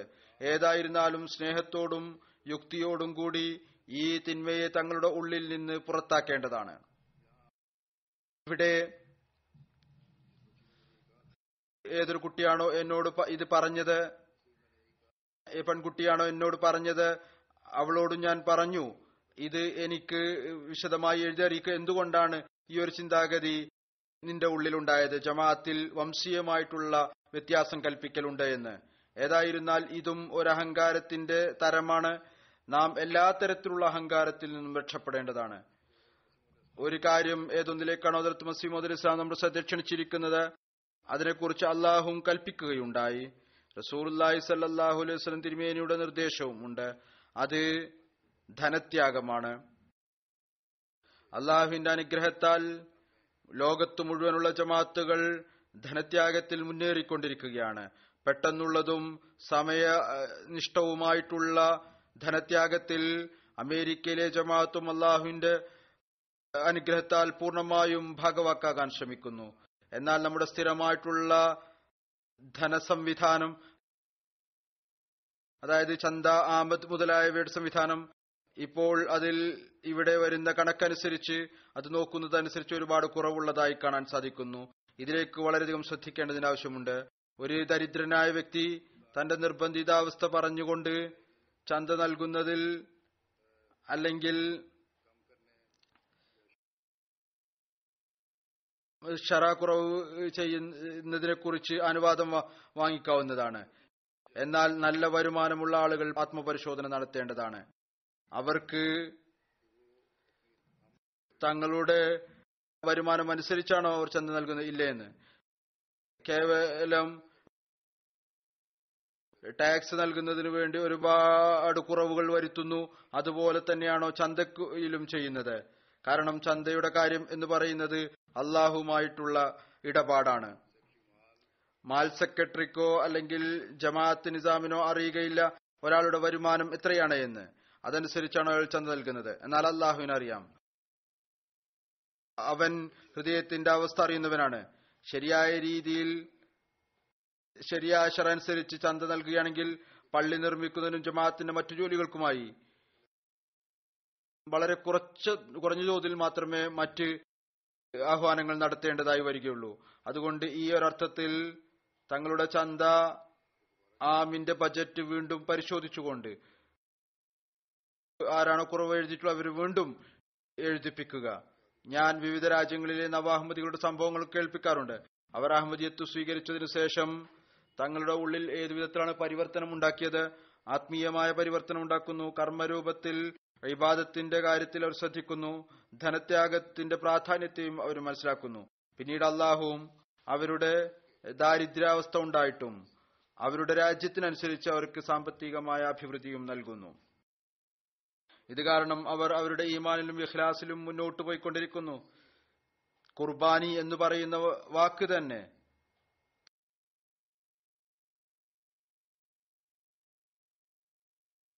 അതിന്റെ അർത്ഥം ഇത് നൽകുന്നു. അതായത് തങ്ങളെ സ്വയം പ്രയാസത്തിൽ അകപ്പെടുത്തിക്കൊണ്ട് പ്രവർത്തിക്കുക. ഇവിടെ പ്രയാസത്തിൽ അകപ്പെടുത്തിക്കൊണ്ട് അള്ളാഹുവിന്റെ ദീനിന്റെ ആവശ്യങ്ങൾക്ക് വേണ്ടി നൽകുക എന്നുള്ളതാണ്. അതുകൊണ്ട് ആരാണോ തങ്ങളുടെ സൗകര്യം അനുസരിച്ച് അല്പസ്വല്പം നൽകിക്കൊണ്ട് വിചാരിക്കുന്നത് ഞങ്ങൾ വലിയ ത്യാഗം ചെയ്തു, അത് ത്യാഗം അല്ല. അത്തരം ആളുകൾക്ക് അള്ളാഹുവിന്റെ മേൽ ഒരു വലിയ ഔദാര്യവും ഇല്ല. അഥവാ അവർ നൽകുന്നില്ല എങ്കിൽ പോലും അള്ളാഹു ദീനിന്റെ ആവശ്യങ്ങൾ പൂർത്തിയാക്കാനുള്ള വേണ്ടിയുള്ള സാഹചര്യം ഒരുക്കുന്നതാണ്, ചെയ്തുകൊണ്ടിരിക്കുന്നു. ഇൻഷാ അല്ലാഹ് ചെയ്തുകൊണ്ടേ ഇരിക്കുന്നതാണ്. അതുകൊണ്ട് ഞാൻ അഭിവൃദ്ധി ഉണ്ടായിട്ടും തങ്ങളുടെ വരുമാനമനുസരിച്ച് ചന്ത നൽകാത്തവരോട് ശ്രദ്ധ ക്ഷണിക്കുകയാണ്. അവർ അള്ളാഹുവിന്റെ അനുഗ്രഹത്തിന് പാത്രീഭൂതരായിത്തീരുന്നതിനു വേണ്ടി. ഇന്ന് അവസാനമായി ഞാൻ ശ്രദ്ധ തിരിക്കുന്ന അവസാനത്തെ കാര്യം അനുസരണത്തെക്കുറിച്ചാണ്. വിശുദ്ധ ഖുർആനിൽ അനേകം സ്ഥലങ്ങളിൽ അള്ളാഹുവിനെയും റസൂലിനെയും അനുസരിക്കാൻ കൽപ്പന നൽകിയിട്ടുണ്ട്. അതോടൊപ്പം തന്നെ ഉലിൽ അംറിനെ അനുസരിക്കാനും കൽപ്പിച്ചിട്ടുണ്ട്. ഹദ്റത്ത് മസീഹ് മൗഊദ് അലൈഹി സ്വലാത്തു വസ്സലാം തന്റെ ബൈഅത്തിന്റെ നിബന്ധനയിൽ അനുസരണത്തെക്കുറിച്ച് ഒരു നിബന്ധന വെച്ചിട്ടുണ്ട്. ബൈഅത്തിന്റെ നിബന്ധനകളിൽ ഒരു നിബന്ധന വെച്ചിട്ടുണ്ട്.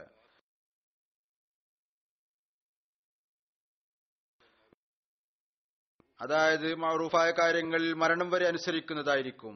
നമ്മുടെ പ്രതിജ്ഞകളിൽ, വിവിധ സംഘടനകളുടെ പ്രതിജ്ഞകളിൽ ഈ വാക്കുകളുണ്ട്: കാലത്തിന്റെ ഖലീഫ മഅറൂഫായി എടുക്കുന്ന തീരുമാനങ്ങൾ അനുസരിക്കൽ നിർബന്ധമായി മനസ്സിലാക്കും. ചില വക്രപ്രകൃതിക്കാർ അല്ലെങ്കിൽ മുനാഫിക്കീങ്ങളുടെ ചിന്താഗതിയുള്ളവർ മഅറൂഫായ കാര്യങ്ങളിലാണ് പ്രതിജ്ഞയുള്ളത്. ചില തീരുമാനങ്ങൾ ഇവർ പറയുന്നു കാലത്തിന്റെ ഖലീഫയുടെ ചില തീരുമാനങ്ങൾ മഅറൂഫായിരിക്കുകയില്ല, അല്ലെങ്കിൽ ചിലത് അവരുടെ ദൃഷ്ടിയിൽ മഅറൂഫായിരിക്കുകയില്ല. ഈ ഒരു വ്യാഖ്യാനം അവർ സമർപ്പിക്കുന്നു. ലോകത്തിലെ വിവിധ സ്ഥലങ്ങളിൽ ഈ ചിന്താഗതിയുണ്ട്. അഥവാ 1-2 പേരാണ് എങ്കിൽ പോലും, ഒരുപക്ഷെ ലക്ഷത്തിൽ ഒരാളാണ് എങ്കിൽ പോലും ഈ ചിന്തയെ ഖണ്ഡിക്കേണ്ടത് അനിവാര്യമാണ്. കാരണം യുവാക്കളുടെ തലമുറയെ ഈ ചിന്താഗതി വിഷലിപ്തമാക്കുന്നു. ഇങ്ങനെ ഓരോരുത്തരും സ്വയം മഅറൂഫിനെ കുറിച്ച് തീരുമാനമെടുക്കാൻ തുടങ്ങിയാൽ പിന്നീട് ജമാഅത്തിന്റെ ഐക്യം നിലനിൽക്കുകയില്ല. പിന്നീട് ഈ കാര്യത്തെക്കുറിച്ചുള്ള ചർച്ച നടക്കും. എന്താണ് മഅറൂഫ്, എന്താണ് മഅറൂഫ് അല്ലാത്തത്?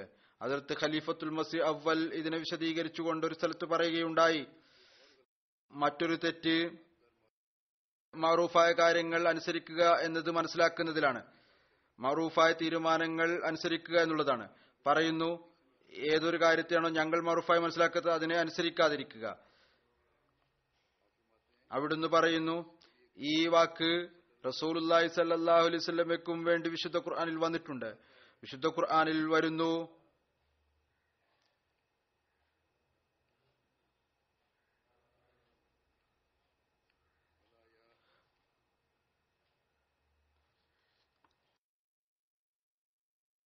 വലാ യഅസീനക ഫിൽ മഅറൂഫ്. മഅറൂഫായ കാര്യങ്ങളിൽ താങ്കളെ ഒരിക്കലും ധിക്കരിക്കുകയില്ല.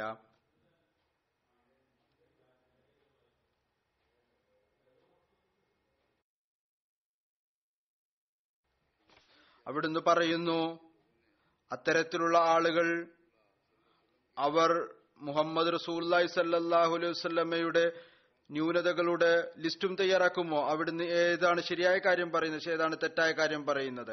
ഹദ്റത്ത് മസീഹ് മൗഊദ് അലൈഹി സ്വലാത്തു വസ്സലാം അഅ്മുറു ബിൽ മഅറൂഫ് എന്നതിന്റെ വിശദീകരണമായി പറയുന്നു, ഈ നബി ആ കൽപ്പനകളാണ് നൽകുന്നത് ഏതൊന്നാണോ ബുദ്ധിക്ക് വിരുദ്ധമല്ലാത്തത്. അതായത് മഅറൂഫായ കാര്യങ്ങൾ എന്ന് പറയുന്നത് അത് ബുദ്ധിക്ക് വിരുദ്ധമല്ലാത്ത കാര്യങ്ങളാണ്, വിശുദ്ധ ഖുർആന്റെ കൽപ്പനകൾ അനുസരിച്ചിട്ടുള്ളതാണ്.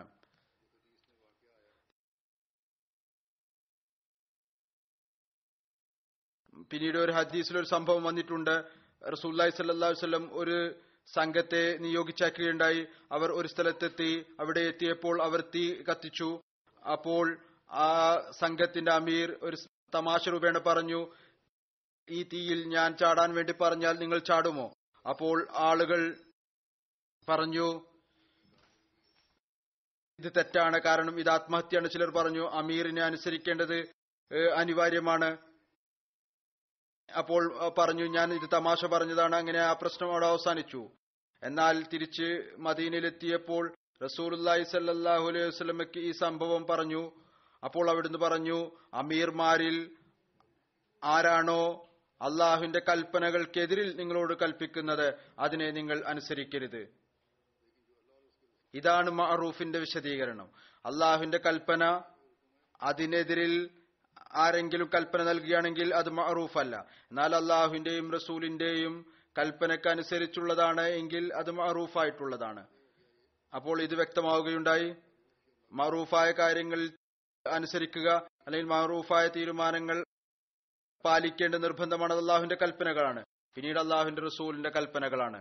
ഏതുവരെ യഥാർത്ഥ ഖിലാഫത്ത് നിലനിൽക്കുന്നുവോ റസൂലുള്ളാഹി സ്വല്ലല്ലാഹു അലൈഹി വസല്ലമയുടെ പ്രവചനം അനുസരിച്ചുകൊണ്ട് അത് നിലനിൽക്കുക തന്നെ ചെയ്യുന്നതാണ്. അപ്പോൾ ഒരിക്കലും തന്നെ ഈ ഖിലാഫത്ത് അള്ളാഹുവിന്റെയും അവന്റെ റസൂലിന്റെയും കൽപ്പനകൾക്ക് എതിരിൽ തീരുമാനമെടുക്കുകയില്ല. ശുദ്ധ ഖുർആന്റെയും സുന്നത്തും അനുസരിച്ചായിരിക്കും അത് ചലിക്കുക. ഈ വാക്ക് മഅറൂഫായ കാര്യങ്ങളിൽ അനുസരിക്കുക, മഅറൂഫായ തീരുമാനങ്ങൾ അനുസരിക്കുക എന്നുള്ളത് റസൂലുള്ളാഹി സ്വല്ലല്ലാഹു അലൈഹി വസല്ലമയ്ക്ക് വേണ്ടി വിശുദ്ധ ഖുർആൻ ഉപയോഗിച്ചിട്ടുണ്ട്. ഏതുപോലെ ഞാൻ വിവരിക്കുകയുണ്ടായി, ഹദ്റത്ത് മസീഹ് മൗഊദ് അലൈഹി സ്വലാത്തു വസ്സലാം തന്റെ ബൈഅത്തിന്റെ നിബന്ധനയിൽ അതിനെ വെച്ചിട്ടുണ്ട്. അഹമ്മദിയ ഖിലാഫത്തിലും ഓരോ പ്രതിജ്ഞയിലും ഇതിനെ ഉൾക്കൊള്ളിച്ചിട്ടുണ്ട്.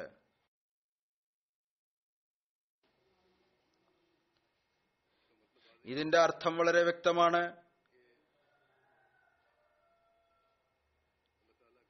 അള്ളാഹുവിന്റെ കൽപ്പനകളെ നിലനിർത്തുക, ജമാഅത്തിനെ അതിനെക്കുറിച്ച് ഉപദേശിക്കുക. ഓരോ വ്യക്തിയും ആരാണോ തങ്ങളെ ജമാഅത്തിന്റെ ഭാഗമായി മനസ്സിലാക്കുന്നത് അവരുടെ നിർബന്ധ കടമയാണ് ഈ പ്രതിജ്ഞയെ പാലിച്ചുകൊണ്ട് കാലത്തിന്റെ ഖലീഫയുടെ, അതായത് ജമാഅത്തിനെ കുറിച്ചുള്ള നിർദ്ദേശങ്ങൾ അതനുസരിച്ച് പ്രവർത്തിക്കുക.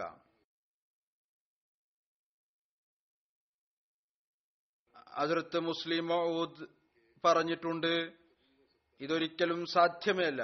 അഥവാ തെറ്റായ എന്തെങ്കിലും നിർദ്ദേശം ഉണ്ടാവുകയാണെങ്കിൽ പോലും, കാരണം അള്ളാഹു സംരക്ഷിക്കുന്നതാണ് ഖിലാഫത്തിന്, അതുകൊണ്ട് അതിന്റെ പരിണിത ഫലം ഒരിക്കലും അള്ളാഹു മോശമായി ആക്കുകയില്ല. അത്തരം അവസ്ഥകൾ അള്ളാഹു സംജാതമാക്കും, അതിന് ഉന്നതമായിട്ടുള്ള പരിണിത ഫലം ലഭിക്കുന്നതാണ്. അതുകൊണ്ട് മഅറൂഫായ തീരുമാനങ്ങൾക്ക് വിശദീകരണം നൽകുക ഏതെങ്കിലും വ്യക്തിയുടെ ജോലിയല്ല. മഅറൂഫായ തീരുമാനം വിശുദ്ധ ഖുർആനും സുന്നത്തും ഹദീസും അനുസരിച്ചിട്ടുള്ളതാണ്.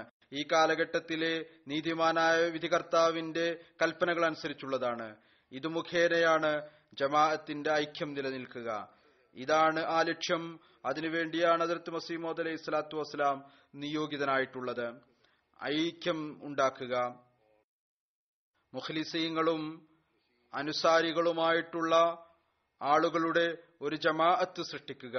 അതല്ല എങ്കിൽ ഹദ്റത്ത് മസീഹ് മൗഊദ് അലൈഹി സ്വലാത്തു വസ്സലാം വ്യക്തമായി പറയുകയുണ്ടായി, എനിക്ക് എണ്ണം വർദ്ധിപ്പിക്കുന്നതിൽ യാതൊരു ഉദ്ദേശവുമില്ല. അത്തരത്തിലുള്ള ആളുകളുടെ എണ്ണം വർദ്ധിപ്പിക്കുക, അവർ എന്റെ ജമാഅത്തിൽ ഉൾപ്പെട്ടുകൊണ്ടിരിക്കുക, അതായത് അവർക്ക് അനുസരിക്കാൻ പോലും അറിയുകയില്ല. അവിടുന്ന് പറയുകയുണ്ടായി, അഥവാ എന്നിലേക്ക് ചേർത്തു പറയുന്നവരും എന്നിൽ ബൈഅത്ത് ചെയ്യുന്നവരുടെയും ഇസ്ലാം നടക്കുന്നില്ല എങ്കിൽ, അള്ളാഹുവിന്റെയും റസൂലിന്റെയും കൽപ്പനകൾ അനുസരിച്ച് അവർ ജീവിക്കുന്നില്ല എങ്കിൽ അത്തരത്തിലുള്ള ബൈഅത്ത് നിഷ്പ്രയോജനമാണ്. അതുകൊണ്ട് നമ്മൾ അഹമ്മദിയാകുന്നത് പ്രയോജനമാവുക അപ്പോഴായിരിക്കും എപ്പോഴാണോ നാം അതിന്റെ യാഥാർത്ഥ്യം മനസ്സിലാക്കിക്കൊണ്ട് അതനുസരിച്ച് പ്രവർത്തിക്കുന്നവരായിത്തീരുന്നത്, നമ്മുടെ മുഴുവൻ കഴിവും അനുസരിച്ച് അതിനായി പരിശ്രമിക്കുന്നവരായിത്തീരുന്നത്.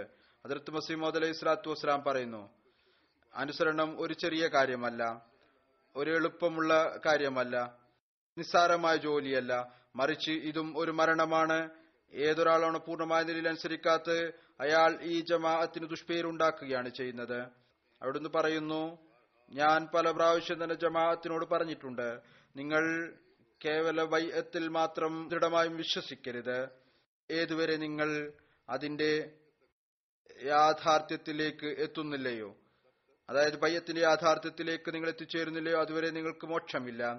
അള്ളാഹു നമുക്കെല്ലാവർക്കും ഇസ്ലാമിക അധ്യാപനങ്ങളുടെ യാഥാർത്ഥ്യം മനസ്സിലാക്കിക്കൊണ്ടതനുസരിച്ച് പ്രവർത്തിക്കാനുള്ള തൗഫീഖ് നൽകുമാറാകട്ടെ. ഹദ്റത്ത് മസീഹ് മൗഊദ് അലൈഹി സ്വലാത്തു വസ്സലാമിന്റെ ബൈഅത്തിൽ വന്നതിന്റെ കടമകൾ നിറവേറ്റുന്നവരായി തീരട്ടെ. എപ്പോഴും ഖിലാഫത്തുമായി പരിപൂർണ്ണ അനുസരണത്തോടുകൂടി ബന്ധപ്പെട്ടു നിൽക്കുക. കാലത്തിന്റെ ഖലീഫയുടെ എല്ലാ മഅറൂഫായ തീരുമാനങ്ങളും സത്യഹൃദയത്തോടും പരിപൂർണ്ണ അനുസരണത്തോടും കൂടി അനുസരിക്കുന്നവരായി തീരട്ടെ. അള്ളാഹു എല്ലാവർക്കും ഇതിനുള്ള തൗഫീഖ് നൽകുമാറാകട്ടെ.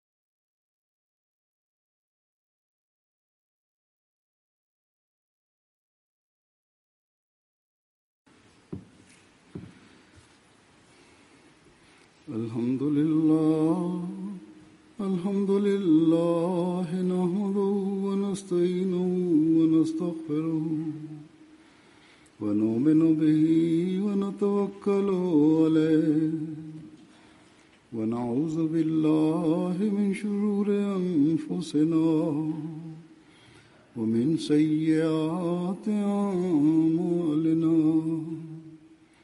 من يهده الله فلا مضل له ومن يضلل فلا هادي له ونشهد أن لا إله إلا الله ونشهد أن محمدا عبده ورسوله عباد الله رحمكم الله إن الله يأمر بالعدل والإحسان وإيتاء ذي القربى وينهى عن الفحشاء والمنكر والبغي يعظكم لعلكم تذكرون اذكروا الله يذكركم وادعوه يستجب لكم ولذكر الله أكبر